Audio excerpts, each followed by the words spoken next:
Welcome to TTW, Today and Tomorrow Woman Show, where we discuss issues that affect the stature of a woman.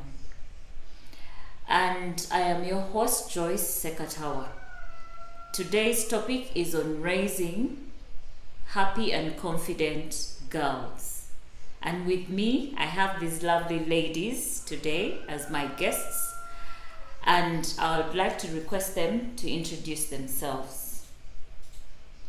My name is Esther Situ, mother of 4. I'm happy to be here on your show. You're welcome, Esther. It's nice to see you around. Thank you. My name is Najemba Lillian, mother of 4. Excited to be here. Thanks for the invite. You're welcome, Lillian. It's nice to have you today.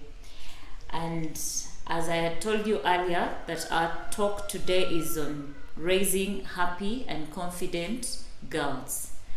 And the main reason as to why I called the ladies I know is that I wanted them to explain how to raise a girl in a home in ways that we can understand. I would have called a psychologist or anyone who is an expert in that. But I believe the lovely ladies will be able to tell us in detail on how a normal raising of a child or a girl child is. Going back to the ladies, would you please tell us what was your experience as a girl when you were still young? How were you raised? Are there any ways that you enjoy today that you experienced as a girl child way before? So please tell us. Okay. I will go first with Esther. How was your childhood as a girl? It was very lovely, I can say. It being lovely in a way that I was raised with both my parents, and like those days, we used to be with both our parents, mommy and daddy. But the most exciting part of it on my side, it was when my daddy was around, because she used to call us, as Baganda said, Bambeja, who were the queens of the house. And then the boys were treated in a different way. They were told to do the hard work, and then the girls could do the soft work. Wow. Because we were the Bambeja of the house. That was really nice. It was really nice. And that has helped me to know that me, as a woman, I have to present myself as a Mombeja. Wow. Not coming from a Mombeja clan, the Balangi and the Bambeja clan, but when you see yourself, and you have to really present yourself as a Mombeja. So that has really helped me, and that's what I want to adapt, like my girls to adapt in their home. Not because they used to tell us a woman doesn't walk anyhow, a woman speaks softly, a woman behaves like this, a Mombeja doesn't do that. Yeah? But boys, go do this, go do this. Even if a boy has not tied the buttons of the shirt, a girl can't get out of the house with no slippers. Yeah? You have to be neat. I think it has really helped me a lot. It has. Yes. And that really builds a lot of confidence. Exactly. Coming from childhood and you feel you're princess. Exactly. That is really important for a girl child. Exactly. Lillian, please tell us on how your childhood was as a girl. I should say interesting. I grew up in different homes. I did have a standard home, I should say. But all the same, it was interesting. I'm a self-proclaimed Mumbeja. Everyone knows I call myself Mumbeja Najemba. It doesn't matter if I don't come from that lineage. I call myself a Mumbeja. That's something I chose from way then. And growing up as a girl, in all the different homes I used to go to, was a bit challenging. Because when part of your childhood is not with your parents, wherever you go, you have to earn your stay. That is true. You have to earn your stay. So at a very young age, I got quite responsible. I could do just about anything to make sure that I am allowed in the homes that I'm in. And usually in holidays, when your parents send you off to a place, let's say she's going to have holidays here, there are different reasons why they would send you. At times, maybe they want you to mature a bit, or at times, home is not very stable. So they need a stable environment for you. And then at times, it's pure poverty. They think when you go somewhere because you have a rich uncle and it's holiday time, after end of holiday, maybe you come back with books, you come back with some bit of pocket money. You understand? But as a girl, it was so easy to adapt. I don't think a boy would do that easily. But as a guy, it was so easy to adapt to different homes and different settings. But what I'm very confident about is it doesn't really matter where you grew up from. Yeah, that is true. What matters is what you want to be as you're growing up. Your dreams, your imaginations, yeah. Even in the darkest of homes or in the darkest of places, when you know this is what I want to be. For example, I used to call myself Zimwe. When I was growing up, Zimwe was a very rich guy. Very, very rich. Yes, I remember Zimwe. So I used to call myself Zimwe. And then from a young age, I used to call myself a billionaire. I didn't want millions, I wanted billions. Billions. That's interesting. So in all the settings, there was nothing that could dim my light. I knew I'm going to be a Zimwe someday.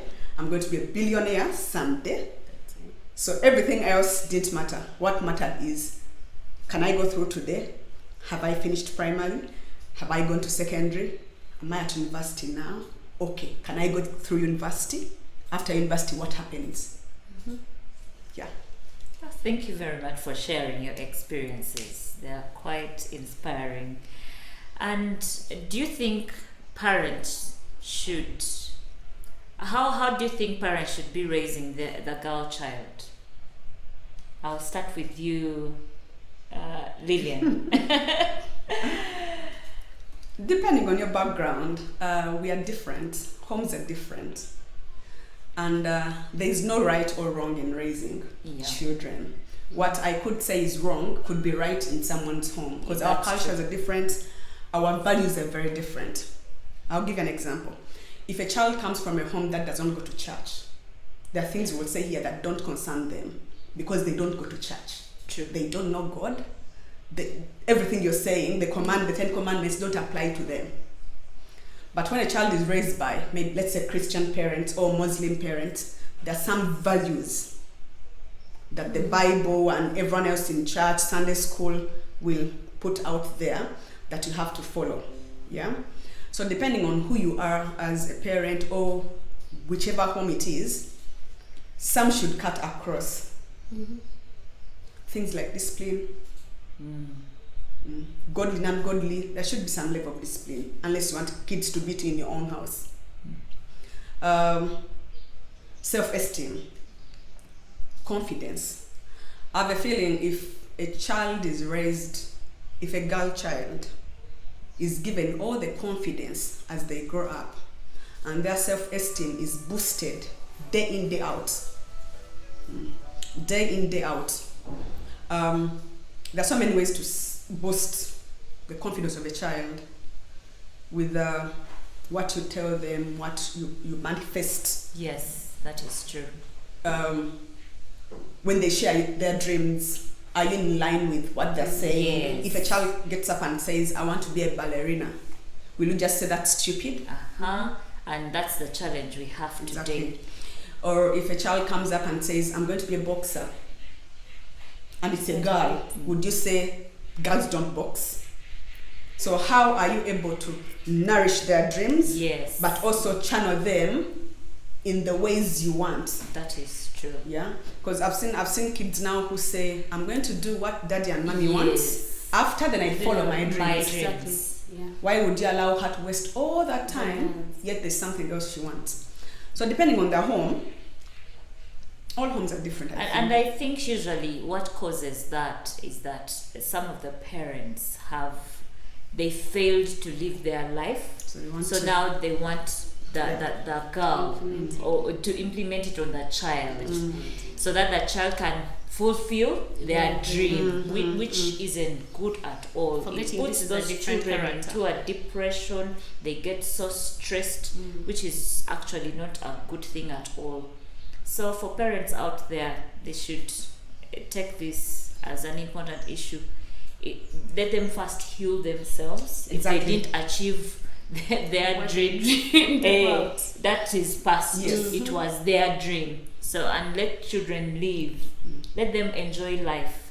Let them fulfill what they want. Because a child can grow up one day and tell you, I want to be a gym instructor. Exactly. Right? For some people, they look at gym instructors as if they're not earning. But every employment or every job opportunity that a child wants can earn them something, and they can thrive through it.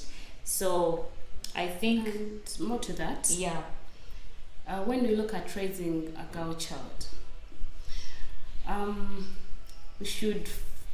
think we should even focus on the environment. Because raising up a girl child, okay, I can say a child, but in brackets, a girl child. Yeah? These are the people who want to be, the people we are looking at who are going to be mothers, who are going to be wives. Yeah? They're going to be in people's homes, because a mother is the one who sets the home, who makes the house a home.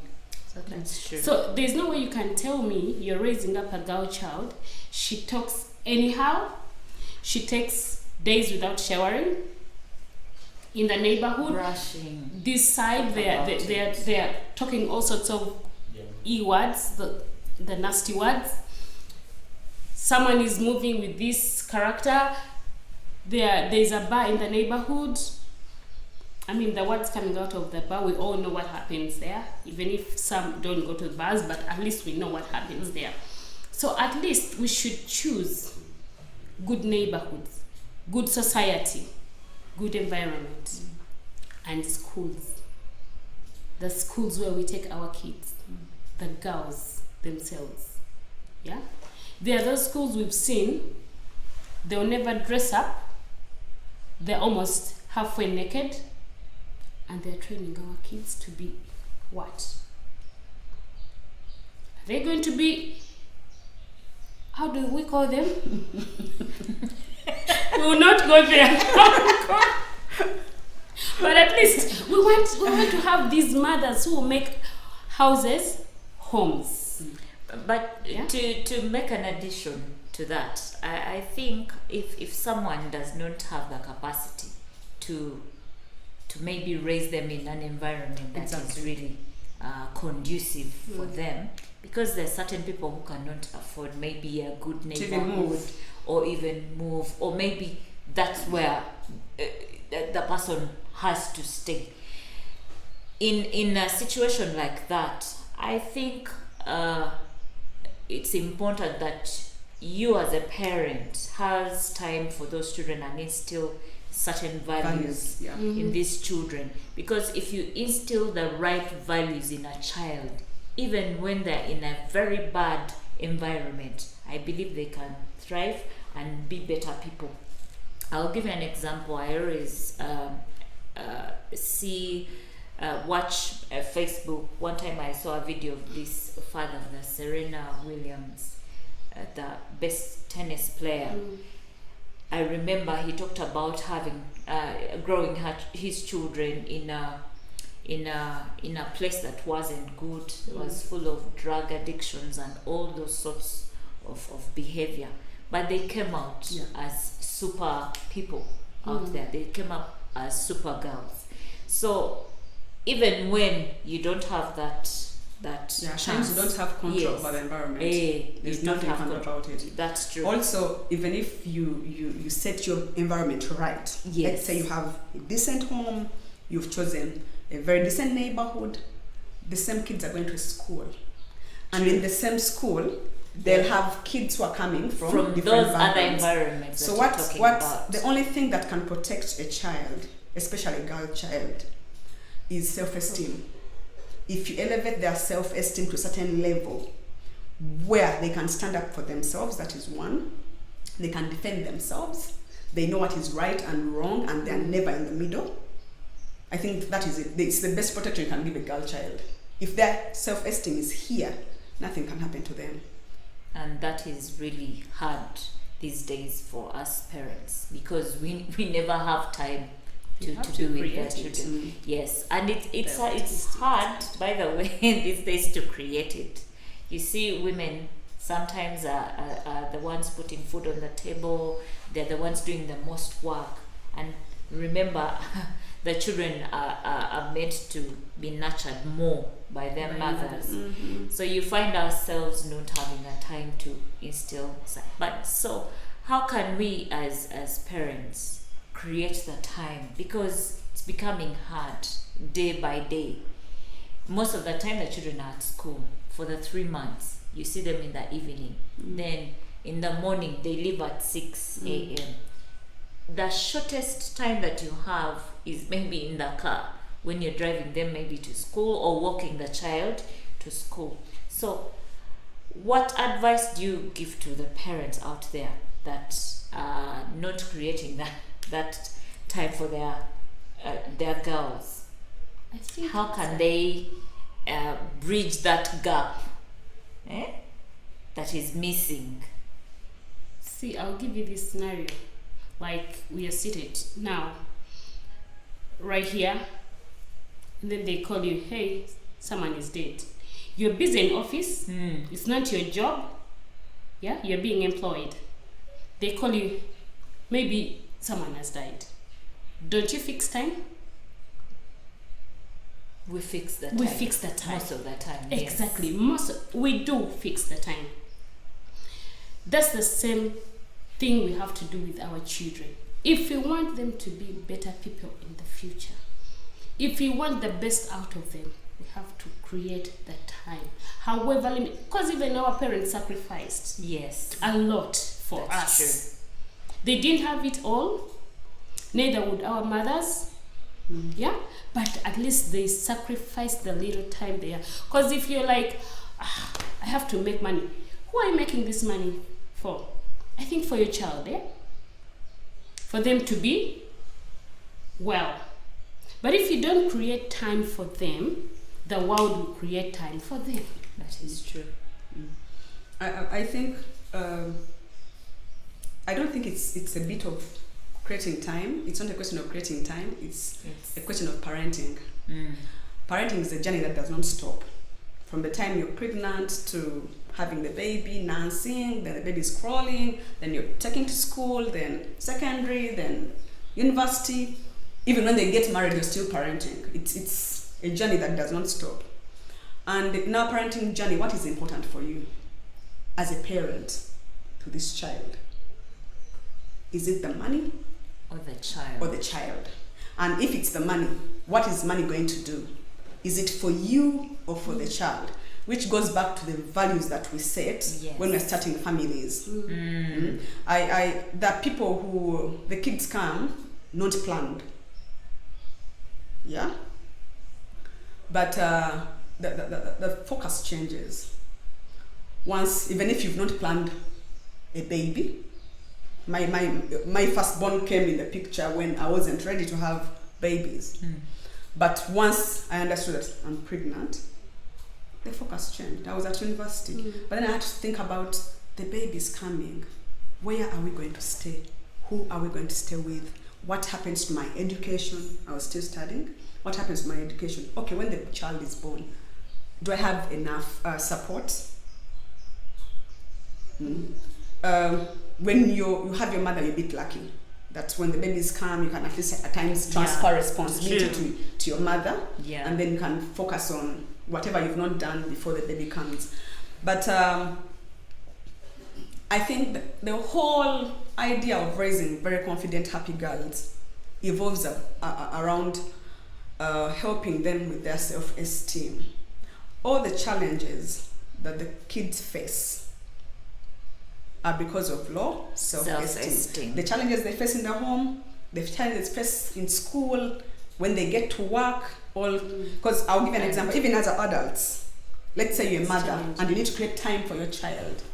How are you able to confront your boss when you have a baby and let them know that your baby needs you?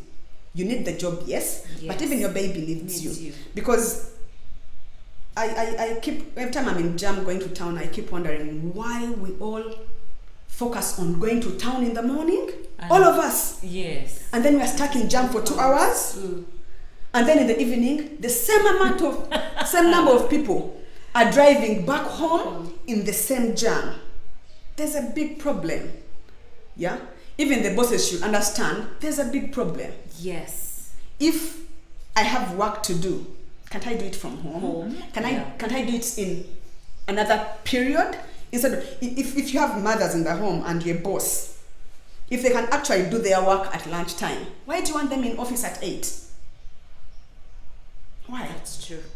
Why do you allow people to drive in jam? It's the order of the day. To come to your office and sit behind their laptops, which they could have done, because there's remuneration at the end of the day. Find out what are they doing.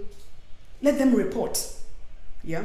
So that's all confidence. If you're able to go to your boss and say, look here, the amount of work that you give me, that you pay me for, is work that I can do at home and I will not disappoint you.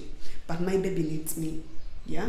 Or you talk to your boss, because some people actually have to fend for their families using employment. You tell your boss, I have a baby who is maybe 3 months or 6 months.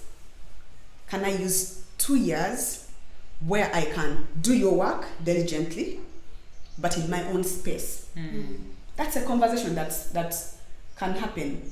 Yeah, but it's all it's all confidence. If you don't have the confidence, you can't even face your boss. Or it's the same thing to your husband. If you have a husband who is working, can't you sit and find out how much are we earning together? The baby has come into the picture. Am I able to stay home and you fend for the family? Is that a discussion that can happen? Instead of all of you leaving. Let's say, yes, if who earns more in this setting? Yeah. Who earns more? Are we able to let the person who earns more, it doesn't matter if it's a woman or man, are we able to let the person who earns more go to work while the other one stays home? And then you also evaluate, how much are you earning? But that is usually a challenge when you look at how marriages are today and the relationships.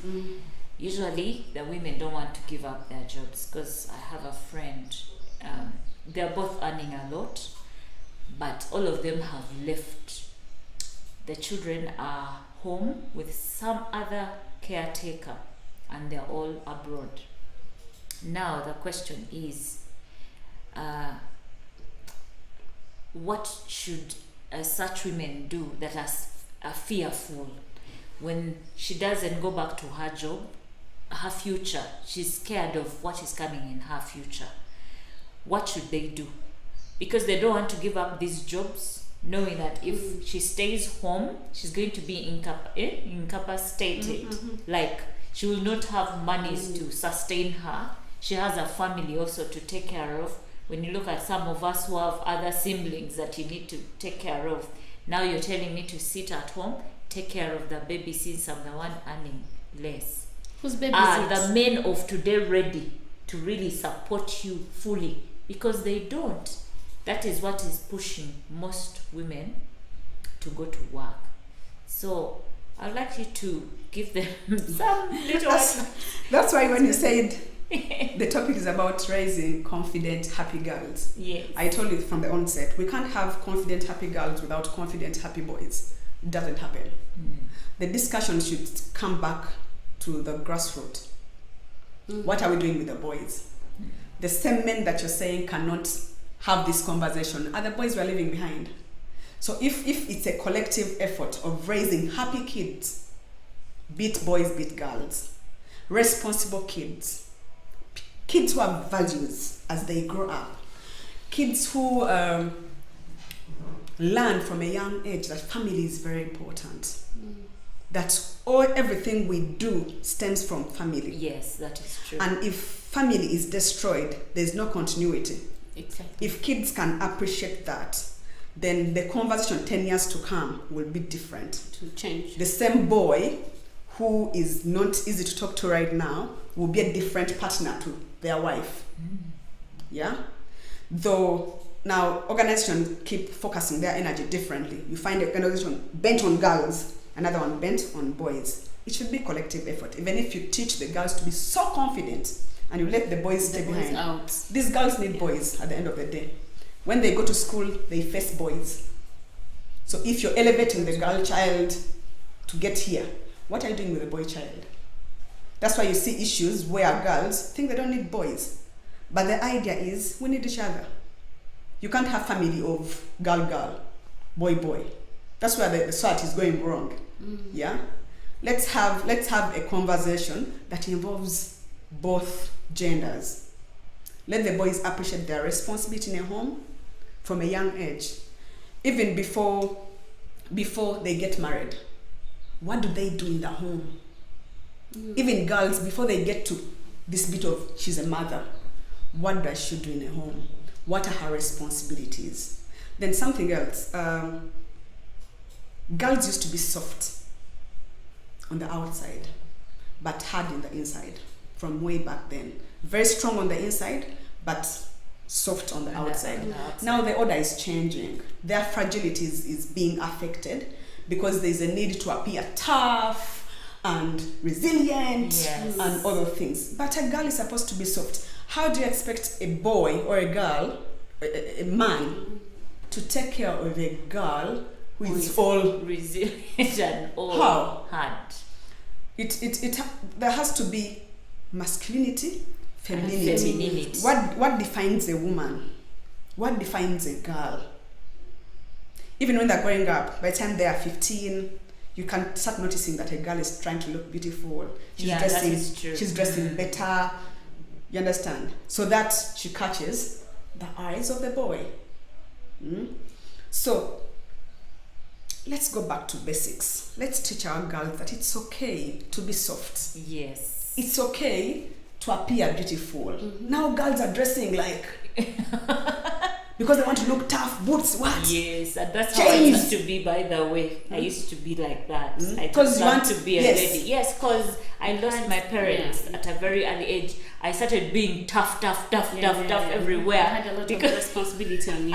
Yes, because everything was just on me. So I had to fight like a man, because we know everything that involves a lot of strength is masculine. Yeah. If only we can teach the girls that fight you're talking about can be inside, not on the outside. Yeah. A girl needs to be a girl. I don't want to ask, are you a boy? I don't want to be not be sure. Is she a boy or a girl? Yeah. No. I want to be sure that this is a girl, this is a boy. Yeah? I think that's the whole problem we have. Girls are confused, boys are confused. In the home, people are promoting the girl child. All her dreams are coming true. When she wants to go for ballet, she's going. When the boy suggests something, he's supposed to become. You understand? When a boy wants to go, let's say, play football, some of the families say you're wasting money. You could do something else. Or go and play football from the village field. Yet girls are given so many opportunities. Most girls are given opportunities, even in school. Girls are given. I'll give you an example. Because of certain movements that foster girls, they're adding a point at university for a girl child. Who says we are dense? Why should we be added points? I think it's from way back on how women were treated and the responsibilities. They never used to go to school, and they had so much responsibility. Exactly, but the narrative changed. Now this is to the disadvantage of the boy child, because the narrative changed. We're not there again. We've moved to a level where almost kids are the same in the eyes of the world. The only difference is the genders. This is a boy, this is a girl. Everything a girl can be, a boy can be. Everything a boy can be, a girl can be. We have engineers, we have doctors, all fields that were circulated by men. Now the girls are there.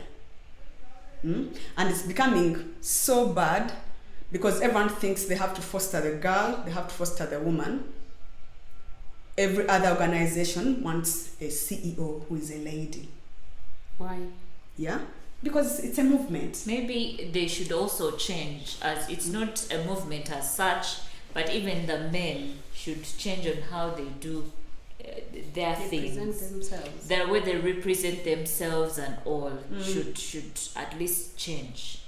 Maybe they'll start looking at them. I when I look at how everything moves, most of the time the problems, I don't know whether it's because of the reason you're giving. Most of the challenges that are happening, when you look at the root cause, because they're the ones most of the time that are never, they could be women that are never available, but the highest percentage of the people that are not available in a family here in Africa are the men. They are never available in most of the things. I don't know whether it's how they have been raised, or it's the mothers that are causing this on how they are raising them, or they could be something else. Because when I go for visitations at school, I never see most of the men coming in. When I go for immunizations, you never see them. Giving birth, the man will come later. They will attend to their things and then come in later. But I think we should also look at the figures that we have. The population is full of women. The numbers of women vis-a-vis the number of men. I'll give you an example. So where do those women get those children from? From men. So but you mean one man has how many children? How many wives? Maybe how do you, because VDs usually are one in the school, and all the schools usually have one day, half the time. If let's say I'm Mr. Senkambo and I have 3 ladies with different children, how do you expect me to go to one VD and then not go to the other one? So I'd rather keep a back seat and the ladies go. That's one thing. Then about hospitals. Most of these mothers in hospitals at times are single mothers. You will not see a man come because of this movement. Even it's fashionable now to be a single mother. You know that? What is causing that? It's getting in fashion. What is causing that? I see so many ladies who keep saying, I want a child, but I don't want a husband. That's the thing we are talking about, Lily. Why doesn't she want the husband? I think because that's what she was talking about. She thinks the husband will not add any value because she sees the You're marriage too much sticking outside and inside. So now you get the point as to why they are helping the woman more. Why? Because the man doesn't care. I think some women just choose. It's a choice. No, sometimes women just choose. And then the other thing, these women who we are saying are just choosing come from these homes where the parents are not happy. She doesn't want that. She grew up in a home where there's father and a mother and they're not talking. Why would she get married? Who is responsible for the happiness in a home? Let me tell you this, Lillian. You know, like saying maybe my mom was not happy. Even our parents were not happy at a certain point, but they used to hide it away from us. But what? No, let me tell you. The generation now does not hide. No way. They don't. Why can't you hide it from your from your children? Yet you want this child you're raising in your home to be somebody. Because It's a different generation. No, I won't agree with you. I'll never agree with you. You know that there are certain values and, You can principles that are set for a family. There's no way I can stand to and just flourish. because my husband slept with another woman and I wait for him at the gate. Hey boy, what did you do? And then like I even involve my children. No, you don't even have the audacity of speaking to my husband. Esther, this is my husband. That could be all wrong, but that is Esther.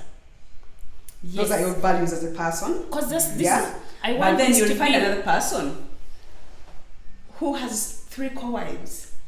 That is the setting. But we grew up from those Muslim and Muslim. You understand? Those were So how do you expect one man who has 3 or 4 ladies to be present in each home? No. It's not all about being present. That's what is in their Quran. I think they. No. Even if it's a Quran, how do you expect one man to spread in 4 Let me explain. Auntie, that's what they said. You marry 4 wives when you can. Spread yourself. When you can love them equally. So that No one means can that touch. what they were trying to imply. That is not physical presence. That is loving. That's what they were trying providing, to imply. buying a car for all of them. You've seen Hajis who do that. They buy 4 cars, they build 4 homes. They are being present, but they can't spread themselves. It's one body. That was the main essence. They were trying to tell you that Okay. you should get one woman. Okay, now that was the now let's bring it behind to the table. it. Let's bring it back because on you the can't table. spread yourself 4 times. Let's bring it back on the table. Let's go for a break. Muhammad This is not talk happy. is becoming hot. Muhammad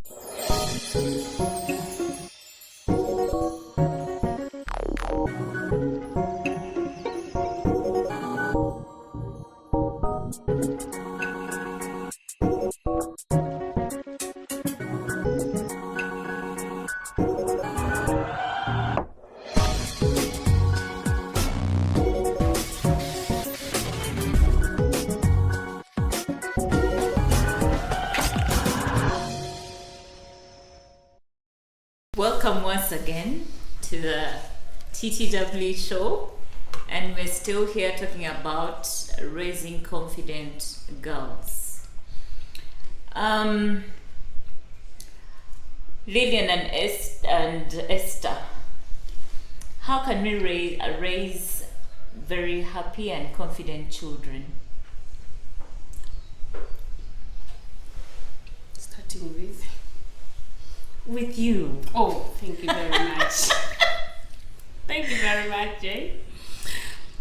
I think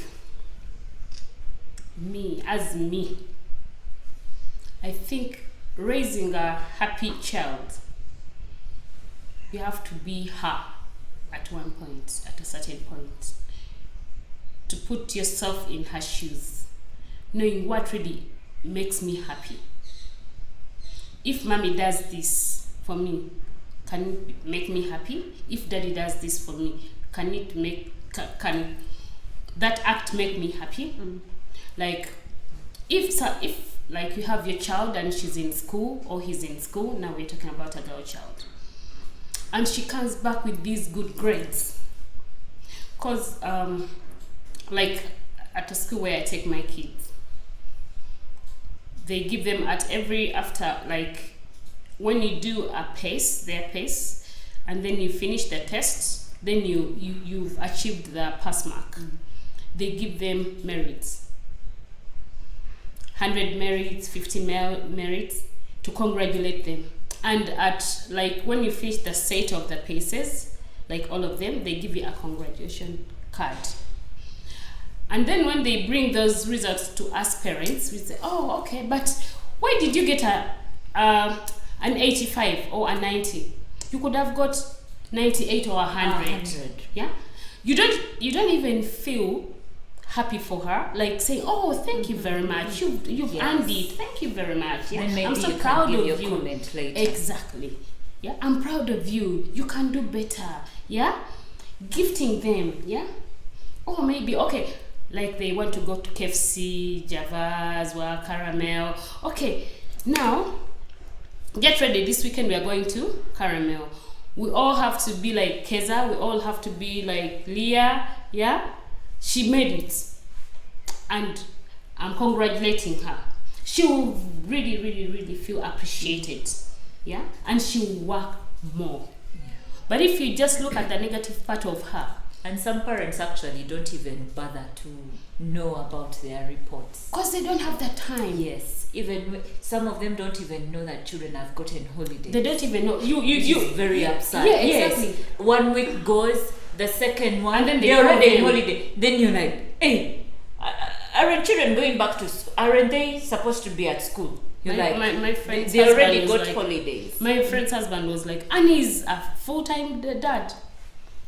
Then like, after 4 days, he's like, oh, nakola shiwa. Not knowing the kids are what? In holiday. He doesn't even know. Like, he's not even bothered. Bothered. He doesn't even want to know what's happening That in the is very home. bad. Yeah, that's the time we are talking about, creating time for them, knowing what they're up to, knowing their next move. Because What if you makes don't them know, happy. yes, what makes them happy? Yeah? Because if you know that, okay, like knowing my Lillian here, what makes her happy? I know it, food. Yes. Yeah, she's a foodie. Foodie. All the way. All the way. So, me taking Lillian maybe to Ginger and Or how's gifting it? her with a handbag. I would just know Lillian wants what? Javas. Food. Yeah? You have to know each other. Seriously, Joy. You have to know each other, like, what does my child want? Yeah? Not what does mommy want? Okay, maybe I should buy for her that book. Maybe now she needs an atlas. No, I should give her Bible. You give her the Bible, she'll not even Read look. it. Yeah, exactly. Just know their interests. Isn't it? And if Yes. those interests are not in line with what you value or what your values are, then you're able to direct them in a better path. Exactly. Because if you do not put your interest in what they love, you will not know that they are deviating from what you want them to be, Exactly. or what is best for them. So it's very important, like you said, for us to have time and put in a lot of effort in knowing what these children want. So this will help them to build. And at times their even confidence. teachers know more. Yeah. Yeah. Then your That teacher's is like, true. she goes to school and say, Mommy bought me this. But Mama Keza, really? Uh-huh. You know what Keza really wants? She wants those Nike. Yeah? And you don't even know what your daughter wants completely. I remember I had. You're busy making money, Yeah. day in, day out. I had taken one of my girls to school, and that day I think she distracted a lot of things in the class. So the teacher tells me, your child is so destructive. So I was able to defend my Your girl. child. Why? Because I knew her. I knew she wasn't destructive. I know that she can be a very good scientist. I know that she likes putting things together. So she was bored. She was looking for things to put together, and they weren't there. They weren't available. So when I tried to explain to that teacher, she got to understand. She was like, oh, okay. Now the teacher is working together with me so that we can see her get to where she wants to be. Exactly. But imagine if a parent doesn't know, they will just follow the teacher's, Punishment. you Yeah, she's know, learning. punish her, you beat her, or you do this to her. That is very bad. She did, but because I knew and I had information about how children behave at a certain age and all, so it is important for you, if you have time for them, you will be able to know what they love, and you'll be able even to defend them when someone is trying You're to very right. put them down. Their Yeah. self-esteem. Yeah, true. Yeah. Vivian, how can we build the confidence in our girls, in our children? Maybe I'll give an example of two of my kids. When kids have a short space between themselves, Margaret is 16 going to 17, Maria is 15 going to 16. They have about, I think, 9 months between themselves. So they're almost the same. But every time you compare kids, Yeah. compare one to the other, you're killing the others. esteem. Because kids are different. It's true. They are born by the same woman, raised in the same house, by the same father. They've gone to the best schools, same nursery school, they've always gone through the same schools, but they're actually different. In nature, in how they do things, their pace, their speed is different. Yes. So you can't compare them. When you compare them, you bring a spirit of competitiveness, which is unhealthy. Yes. And as parents, we should notice how kids cope with unhealthy competition. One will lay back. If you keep praising the other one, will lay back. Exactly. If you keep saying this one is bright, this one is not, one, or they'll compete to a point of hurting each other. And inferiority. I'll give an example. How do you love them? Show them love equally.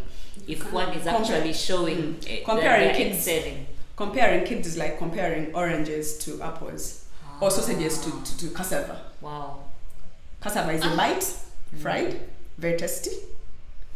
Sausage is a bite, fried, very tasty, but they're different. Wow. Their level of satisfaction is different. So these are all kids, but they're quite different. Even if they're twins. If I made apple juice and orange juice, they'll come out different. But they're all fruits. Yeah? Now that is a challenge to us parents. I'll give an example. One child will be very bright upstairs. Very. They will score 99% or 100% in class. And they will bring the best results at home. Then the other child will be very responsible. That's You're true. very right. Very, very responsible. They will do everything right at home. They will take care of each other. They will take care of the environment. They will take care of the home. So if you compare these two, the other one is very bright in class, but that's where it stops. And that's what This, most parents you understand? Yeah. So the easier thing to do is, one, appreciate them in their different skins. And when you do, let's say the bright one, yes, she's very bright, but what else can she do? She can't even lay her bed. You understand? And the other one who's not performing very well in class, where else is she performing well? Is she a sports person? Let's say she's a mediocre in class, but she's performing well in sports. Elevate here. Let her score in sports. Yeah? Because at the end, I don't believe in education. I'm very sorry. Our education system is very, I'll call it bogus. I believe in development of kids, not educating them. Because whatever they teach them in school does not help them in any way. Whatever I learned in school has not helped me in any way. Yeah? You believe that? What was the use of me knowing Louis? Napoleon. Napoleon's wife.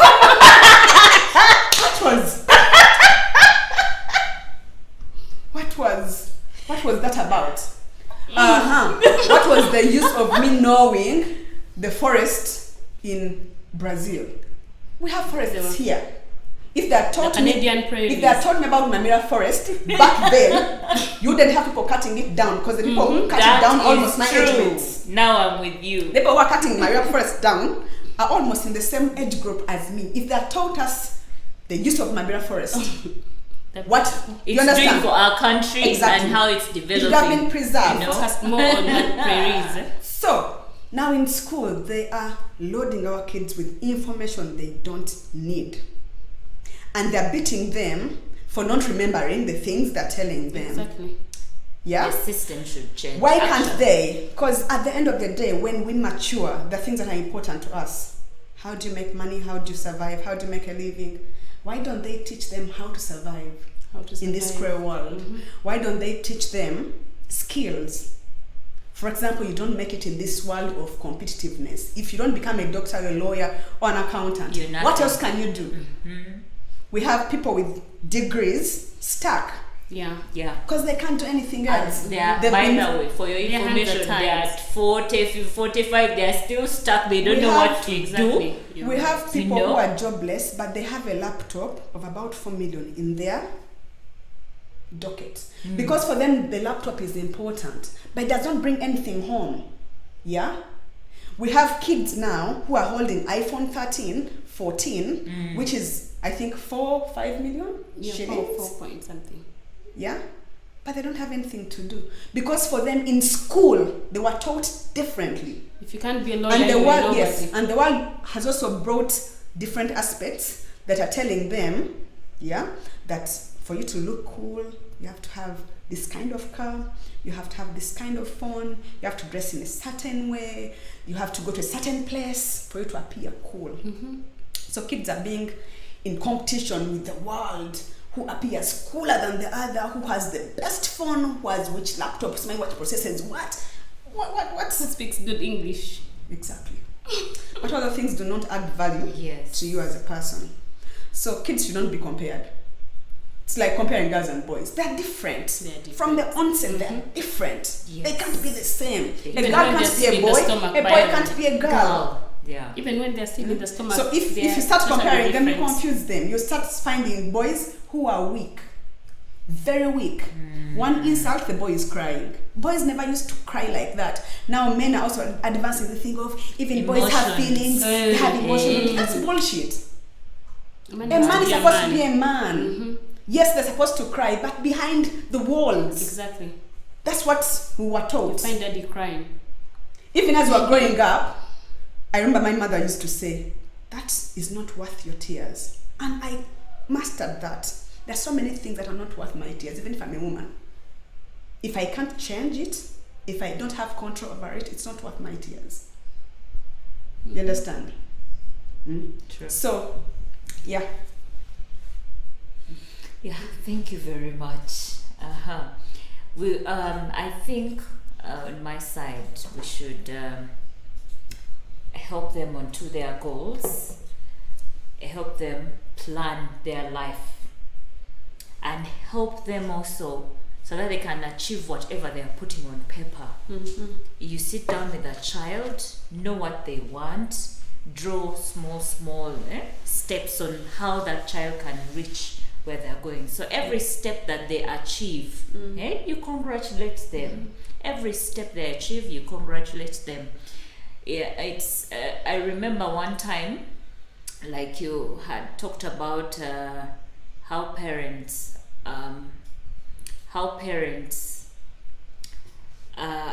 look down on their children, and then they're trying to show them how they're not achieving and all. One time a man was standing with a child on graduation. It's like, how did you fail to get a first class? See how other students, graduation. Yes. So while they were going back home and they were standing on the roadside, the child said, "And how did you fail, Daddy, to buy a car? We are walking. Exactly. You failed to buy a car." Other parents, you see how they are also cruising in those Prados and what happened? So these children are going to also ask you if you do not help them to achieve what they want. Because at that moment, a parent would have been happy. There are so many children who did not complete. Even reach there. Yes, and you might find even this child could have even paid for themselves, maybe half the tuition the child has contributed. But if we do not involve ourselves into these children's lives and support them and help them see how far they've gone, then at the end of the day they will lose it. They'll get depressed, stressed, and all those bad things will come with that. So you very well know that very depressed and stressed children are the ones that involve themselves in the bad habits because of their parents not being part. Yes. So it is important for you to be part of this child's life. Congratulate them for every step that they achieve as a child, because they're still learning a lot of things, and anyone can be anything. Exactly. So it's a matter of guiding them well and standing with them in whichever way possible to make sure that this child turns out to be someone that is important, someone that is going to change society. And I think we should also be an example to them, a very good example. Yes. What do you portray? What comes out of you? You're with your kids in the house. Someone has called you on the phone. You start with that high tone, that can even take off the roof. You abuse everyone on the road. Yeah? So you have to be an example. Do you remember that child? When we were in school, you remember that child that they brought to be beaten by the parents? You remember those days when they used to beat us at school in front of the whole assembly? And then they call you, they said, this child of yours is so abusive. He was insulting everyone here. Then the parent, while the parent was spanking the child, used the same language the child used to use. So that the headmaster was like, now we know where this is coming from. So whatever you do, like you said, the child will copy that, and they will be that. If you're not prayerful, then you want a prayerful child. Exactly. You're not that intelligent, you don't want to read books, now you want your child to read books. For you, a time waster. They've never seen you read. Yes, they've never seen you get a book and read. But you're like, musome vitabo, you're forcing them to read. They are not going to read. You're not organized, you're not smart, Yes, you're not, and you're telling them all the things. And then you're not an achiever, you're forcing them to be achievers. Let the children be. Let them have their own experience, their own life. An example to your kids is really relevant. True. It's easier. Because maybe you see how we find these people, or maybe someone knocks at your gate. And then you see they are really starving. Maybe they have kids. You see those people, they come and then you're like, Mugareo. You understand? That's what the kid will learn, Exactly. She won't have that helping hand. Yes, you need to teach them to be helpers and givers. And share. Very, very important. Yes. You have to share whatever you have. Not that, I don't like this coat, it's when I have to give it away. No, even what you want, you sacrifice for others. You give what you love. Exactly. That's what the Bible says. Yes. So those small things we do, they copy them. True. Yeah. You see people, it's raining. There's a lady. She has a baby. She's on the road. You were in the car. You're like empty. The kids are looking at you, and you're just bypassing. At least if you have space. Some people fear, but when they see you with kids in the car, at least no one will fear your car. Yeah, but there are these mothers who don't want to. No, that's what your daughter is going to be. Also, maybe sharing your interest with your kids also helps a lot in establishing a very strong bond with them. For example, if there's something you like as a person and you like to do it, involve them. Yes. So that they know mommy loves this. Yes. Maybe to add to your thing, I'll give an example. I have a daughter who is exactly like me. I get scared at times. She is exactly Why do you get scared? like me. When I look at her, when I look at the things she does, I get worried because I remember myself from that age, 16 to about 22. I know who I was and I get very worried. I'm like, do I cut her wings a bit? Do I let her spread them? And if she's spreading them, the world is different. When we were growing up, things were a bit different. Now, it's a different era altogether. But then I think this girl, I don't know if she copies or it's genetics. Even when she talks, even when she runs, even when she's excited. Yeah, like personally, she copied. Exactly. If I get excited, you can't control me. There's nothing you can do if I'm excited. So same thing for her. If she's excited, there's nothing you can do. She will jump. She will roll. She will laugh. She copied. You understand? You when she was so a child. when you said kids learn, and we should be very good examples to them, I understand exactly what you're saying. If there are things you don't want your kids to do, don't do them in front of them. Exactly. If there are mannerisms you know are bad, try to desist from trying them out in front of your kids. I was talking about establishing a long-lasting bond with your kids. Some parents keep saying, the kids are distant. The kids don't want to be with me. When I'm home, they're in the rooms. When I go out, they go inside. When I enter the house, they go outside. When I get home, they run to the rooms. You can have interests shared amongst you as a family, yeah? I'll give you an, I use music a lot, personally, to bond us. Music and dance. I like to dance. I don't know how to sing, but I like to try. So the kids know that yes, we can't sing well. Us as a family, we're not talented to sing, but we can dance. Bringing joy.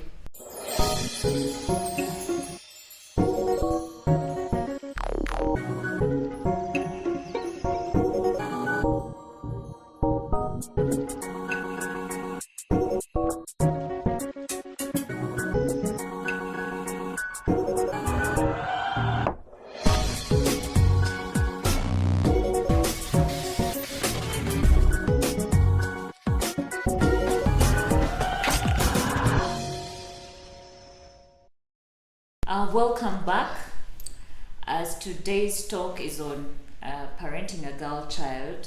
We cannot exhaust everything in just one day, but you as a parent, the things we've shared here, you can find a way of putting an addition to what we've just talked about and see how you can juggle with parenting until your children turn out to be beneficial to the community and to your families as well.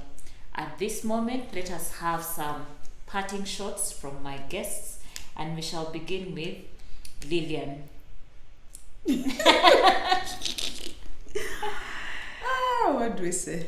Anyway, I think there's so much we can do to help our young girls come out the best way we would love them to be. They may not be perfect, yeah, but they will come out a bit more, more responsible. That's the word. Because in future there are the new mothers.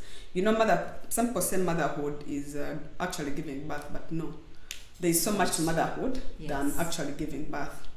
There are people who have raised kids who are not theirs, but they've been perfect mothers to them. Yeah. So some kids will say, I don't want to have children, but you'll be a mother. You'll be a mother to someone. You'll be a mother, to some generation. So there's quite much that can help with bring up our girls. There's teaching them to be brave and be ladies of integrity.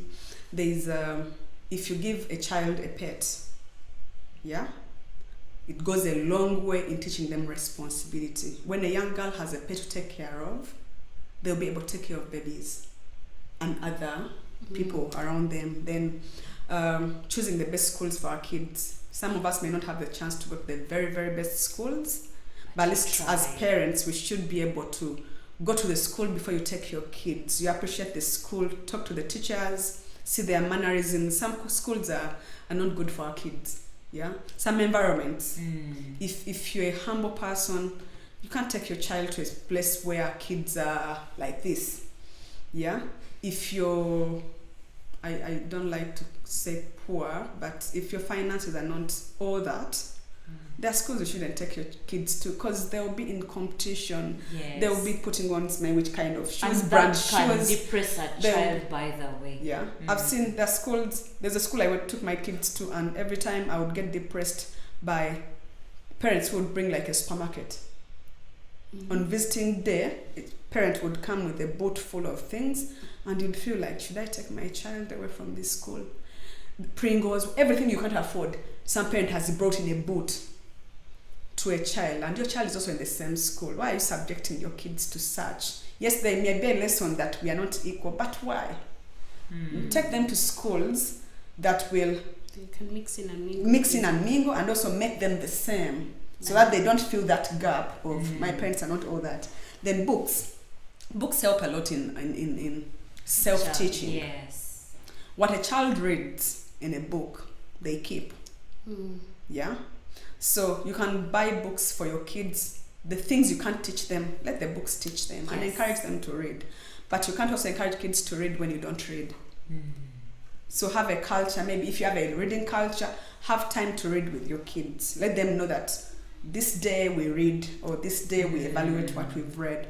Also, the media, the way media portrays the girl child or a woman. the small, slender, with potted lips, and which kind of hairstyle, what? Figure eight are the ones that are beautiful. How are you going? Yes. What do you tell your kids on who a beautiful woman is? Yes. Define beauty by your own standards. Yeah? Everyone has a standard for beauty. And tell your children they're beautiful. Yes. Every From the day. word go. Yes. Tell them you love them. Regardless every day. of their shape, because that is your child.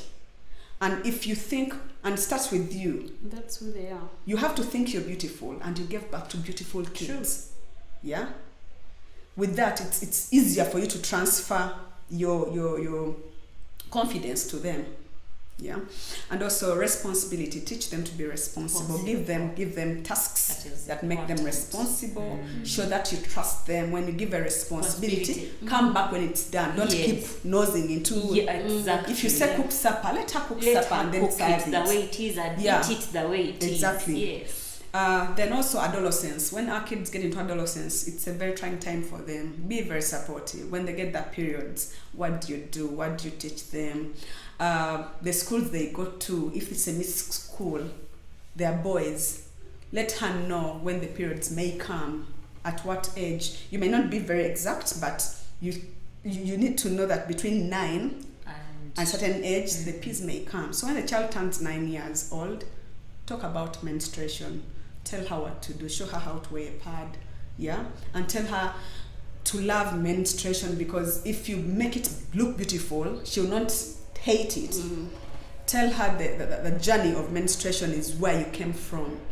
That's where kids come from. So every time she gets into her period, she'll be feeling like, I'm becoming a woman. I'm getting to be a woman now. Instead of saying, oh, my cramps, what? So the things we should do to help our kids. Then also, there's a problem with masculinity and femininity. Yeah? Let the girl know that she's a girl. Let the boys know that they're boys. Give expectations of girls to the girl, and give the expectation of boys to the boys. You as a mother, let the boys know what their responsibility is when they're young, when they become fathers, when they become grandfathers. Let those things be known so that they don't search them. Same for mothers. Let a girl know that at some point she's a sister, another point she's a mother, another point she's a grandmother. What do grandmothers do? What do mothers do? What do sisters do? What do friends do? Yeah? If you outline these, even a young girl will be able to know that if I have my girlfriends, these are my responsibility towards my girlfriends. I have to protect them. I don't have to murmur against them. I don't have to spread hate. So important. That is friendship. And then there are things that children should know. Things like empathy, cooperation, helpfulness, sense of community, creativity, driving their imagination, intuition, wisdom, etc. Yeah? We should be able to know that children should devote their life to life. Yeah? Girls should devote their humanity to life. They should know that life starts with a woman. The man is just a partner. The man is a partner in creating life. He plays a part, but his part is small. The woman plays a bigger role because you carry the baby for 9 months. Exactly. So your role is way, way bigger. But all of us should be pro-life. We should advance life. Yeah? When we talk to our kids about having children, let's talk about it in a happy way. Let them know that children will make them so happy when they have them. And let them know how happy they make you. I keep telling my kids, I didn't know I would be this happy with you guys. Because I would complain. Margaret used to fall sick all the time when she was young. But I keep telling her, I didn't know you'd make me this happy. Yeah? Because at the onset, it was always eczema what? Yes, we are in hospital. No. You understand? So let them know that you're happy to have them. Then we have a problem of misery. How to break the chain of misery? I choose happiness. All my friends know I'm a happy person. I choose happiness in all circumstances. So even with your kids, let them know what to choose. we have a society of very miserable people who want to portray that misery on themselves and also And they spread exhume it to Yes. other people. Yeah, The whole they give it to everyone. They want everyone to be sad, like sad generation that is only happy in camera. When they are taking photos, they're happy. Yes. After that, no. You have to be a happy person. You have to spread happiness. And happiness is love. You can't be happy and you're not loving. Those two work hand in hand. Then also parents should know when to ask for help. Some parents don't know when to ask for help and they die inside. And when a parent dies, even the child dies. When you have a problematic child, when you have a child who is complicated, when you have a child who will not listen to you, know when to ask for help. Yes. Some kids don't listen to their parents, but they listen to other people. Yes. Yeah. Then also that takes us back to society. Everyone plays a role in the upbringing of a girl child. Don't minimize the role of other people. Grandmothers, grandfathers, sisters, cousins, everyone plays a role. Yes. These kids that you have in your home admire someone outside your home. Yes. So who are they admiring? And when they're admiring that person, how close do you get that person to influence them positively? Yeah? If you have a cousin who is a musician and these kids like the person so much, if you have anything to say to the kids, let that person tell them. If they will not listen to, they will listen to that person because they like the person. Yeah? Then how do we handle crisis in the home? The way we handle crisis affects the kids. If the mother and father are fighting all the time in front of the kids, what do you expect the child to come? Yes. So how do we, because crisis is part of life. We all go through moments. How do you safeguard your children from what is happening to you? What should they know? What shouldn't they know? If you're jobless, what should they know? Because the parents who spread fear. If you tell your children you're jobless, that is one. You're spreading fear. Yes, you're jobless, that is a fact. So if you're jobless, who will take care of the home? Now you have kids in the home who are looking up to you and you're busy telling them how broke you are, how you don't have money, you don't know what to do. Who knows what to do? Yeah. So we should be strong parents who put up a fight for the kids we have. Let our fight be that the kids are protected from all our fears. Because when you extend your fears to your kids, they panic. They start looking for solutions elsewhere. Yeah. When you tell your kids that you're broke, they'll go to their uncles and do what, and they'll start soliciting for money. And what will the uncles do to them? You've seen cases, yeah, where uncles are abusing the kids or relatives or cousins. Yeah. Some of the things we should address in our homes in a manner that will help the kids and also help you. Let them appreciate where you're coming from. When you don't have money, talk about money in a way that does not scare them. Yeah, that's true. Teach them how to live within limits. Yes. And let them know when you have money. Yeah? Because there are parents who will not have money from January to December. Sina. When you're a bit happy and you have some bit of money, let the kids know that you have money. Yeah, exactly. Yeah? Come back home and say, I'm in a happy mood. I'm very happy today. What do you want? What do you want? So that they know that at times mommy has money. Even the prayer changes. Exactly. You've talked about prayer. When kids pray, there's something that exactly. When kids pray, I use them as a prayer warrior. Yes. If I have a problem that I can address to them, I'll tell them, let's pray for this. God listens to kids' prayers. That one I have 100% testimony that their prayers go straight up. Yeah. And when they pray for something, they appreciate who you are and they appreciate your struggles. When they're praying for school fees as kids, and the school fees happens and it comes, you know how school will be? Yeah. If they prayed for school fees and the school fees comes and they go to school, you think they can waste that money? No. They'll appreciate where the money came from. And they also be involved in their own life. Then trust. We should trust our kids. Yes. It's very important. Until a point where they betray your trust. but you should trust them. And what happens when they betray your trust? Talk about it in an amicable manner. When you shame your kids in the world, in the public, you can't recover from that. Because what you tell someone about your kid, they'll remember even when they're adults. Even if your child becomes president and you told someone that your child susu was on bed up to P7, they'll not forget that. So you have a president who another person knows was susuing on bed up to P7. We're supposed to protect our kids from everything the world has to. Wow. You understand? And then teachers. I like teachers. My father is a headmaster. He's retired. My mother was a headmaster. She's retired. And I love teachers. But teachers are bad when it comes to kids. Especially teachers of now.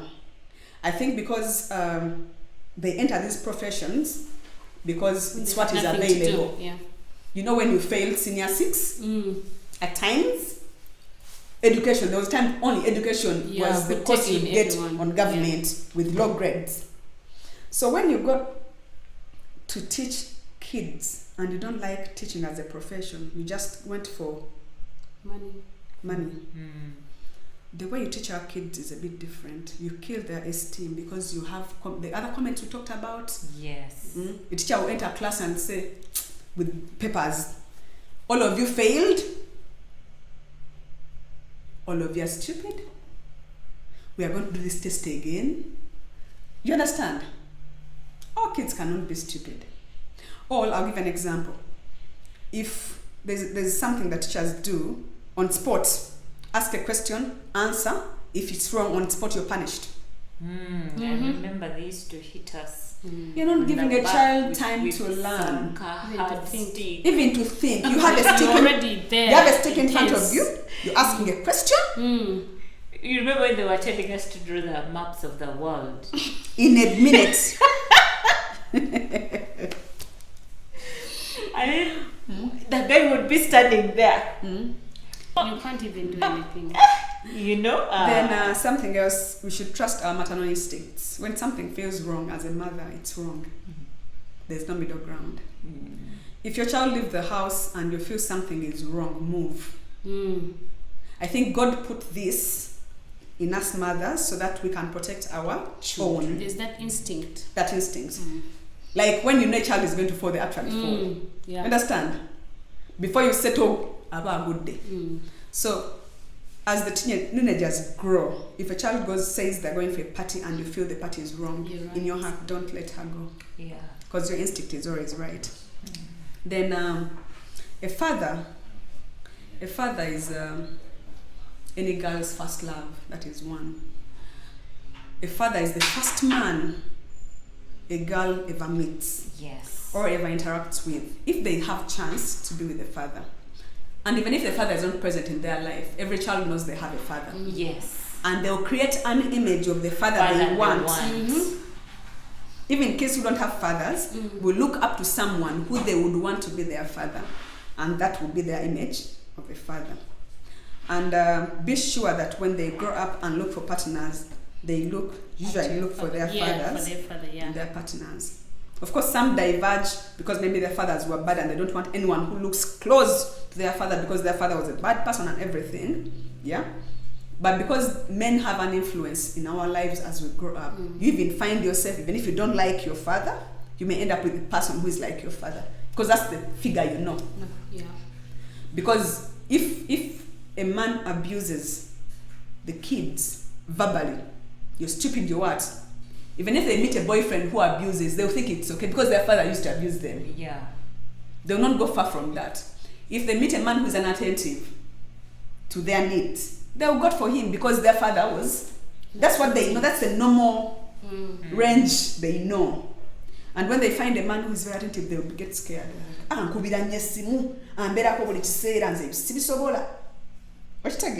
because they're used yes, to they're being used to. unloved. Exactly.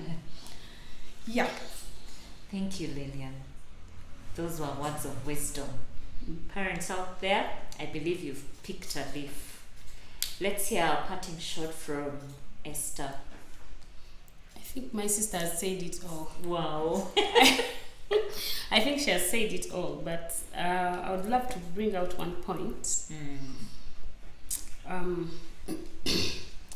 we should tell our girls that their bodies are temple of God. We should bring in God at every aspect of life, at every age. Even when you're pregnant with your baby, the first thing I think all mothers should do is to bless them. Yes. When they're still in their wombs. Because there's that bondage you create when the baby's in your tummy. You pray for them. You bring them closer to God. Yes. Yeah? Raise them in ways that please God. When you give birth to this baby, I think even like in that process of giving birth, maybe C-section or pushing, you're praying to God. Now you bring this baby out. You bless them. Yeah. You only give them the good words. Because they tell us that those babies hear even when they're in the stomach. So you give them the positive words, who you want them to be. You tell them your body is a temple of God. God sits in you. Don't abuse your body. Don't waste your life. Don't waste this body. When you dress up in an appropriate manner, you're shaming God. Because, you see, like, I take my kids to a Christian school. But some people were telling me now, that syllabus, I think it's not taking them, the SE syllabus. It's not taking them anywhere. It's all about Christ, God. But end of the day, we need God. In everything we do, we need God. We can't shortcut God. True. They need to see themselves. Need to believe in something. Exactly. Because at school they tell them this. Let them come home. Still God happens in the home. Now I take them to a Christian school. When they reach home, things are negative. So they are confused. They see Mama drinks from sunrise to sunset. Mama is you. Hey, they see Mama is drinking. No, I mean, like the mother is drinking from sunrise to sunset. Daddy is sleeping like with every Mary and Jane. And no prayer. No prayer. No one has ever prayed. When they are getting food, everyone just gets food and grabs. You see? They call you. You come out of their bed. You are all. They call it what? Ramshackled. You are in pieces. You are drunk. You've been drinking from sun. You smoke in their presence. You drink in their presence. You abuse people in their presence. So what are you portraying? So it's important for the girls, all children, to children, see themselves through God. Everything as they Lillian do. was saying, that whatever they see you, mommy, doing, They learn. whatever they see you, daddy, doing, And what you do can't be bad. of course, Of course, it can't be bad Because they trust you. You're the first person they fully give trust 100%. they are going to be taken on dates. But you tell them, okay, you're going for a date? Yes. Sip one glass of wine. It's enough for you. Remain in shape. Don't drink bossa aguze. So bossy aguze. Let's drink our heads off. Yeah? Learn how to. I keep telling my sisters, drink what you can pay for. Exactly. Don't start asking for brands you can't use. Hey, they are John Walker. They give me this. Smanya what and what, smanya what and what. And you drink yourself silly. You are a lady. How do you present yourself? You're a lady. You're going to be someone's mom. You're going to be someone's wife. You're going to be the head of the house. And the person who has taken you on a date is also wondering. The smart lady this, came in and they sat. By the time you're going out, the shoes are in the hands. In the hands. Self-control. The shoes are in the hands. They're holding them. They're holding you from this side. By side the way, to side. training children to have that kind of self-control is important. True. Because they are going to be out there, and there is a lot that is going to happen. Exactly. You don't know where she's going to. There are things we don't even want to talk about, but they are happening. They are happening. And that brings us back to there's no time out for parenting. There's no resting until because your parent when the child is born, your parent when they go to secondary school, your parent when they go to university. Now, I keep telling my friends parenting starts at 18. We're not parents yet. Not yet. That not is serious. Because at 18, the girl is in a hostel. You call her phone, it's off. Maybe you have chance, she gave you her friend's number. You call the friend and you're like, Esther, is Margaret in the hostel? And Esther tells you, for 3 days she hasn't come back. And this is your daughter. Yes. Do you know how you Where see? is she? She's not home. She's not home. She's not in the Not at hostel. But now Where is she's she? an adult. She's 18. So that night And she claims is what she they does call it all. parenting. You will not sleep. You may cry in bed. That is parenting. Then that phase phone is is done. off. That phase is done. Then she has gone to give birth. Now you're grandmother. You think you can sleep when a child is in labor? No. Can't. That is parenting. The prayers you say it. Then she gets into her husband's home, and then she comes and tells you, "Mommy, he's a bad husband." You think your life will stop? Oh, That I'm is getting that goosebumps. is parenting. So prayer Hmm? is important. So parenting does not stop. Yes. There's no time out that I'm Yeah. resting now. No, if you're a parent, it's parent for life. And also, relationships of mothers and their daughters are beautiful but intense. If you find a girl who says, "My mother was perfect when I was growing up," then something is wrong with the mother. Yeah? Because you're supposed to tell the girl right from wrong. And when the girls are growing up, they try out things. Puberty, they will try out things. So if you cannot say no to dates, say no to outings, and you're a perfect parent to this child, then there's a problem. It's supposed to be intense. A girl child will appreciate you when they have their own kids and they know, Yes. Exactly.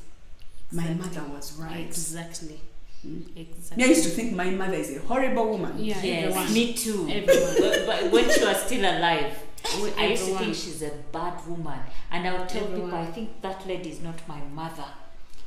But Everyone. but they would tell me, but you look alike. There is no way you can Everyone. deny That is parenting. So now I remember all those things she was telling me. It's now I And you appreciate them. but she's not even there. I would love to say thank you for what you did, Mhm. but she's not even there. But So- God is there. Yes, yeah. But we thank you for the time you've put in today to come and talk to our parents out there on raising a girl child. And this, as usual, the TTW show will be aired on Joining the Praise. Please don't forget to subscribe and also like. Bye-bye.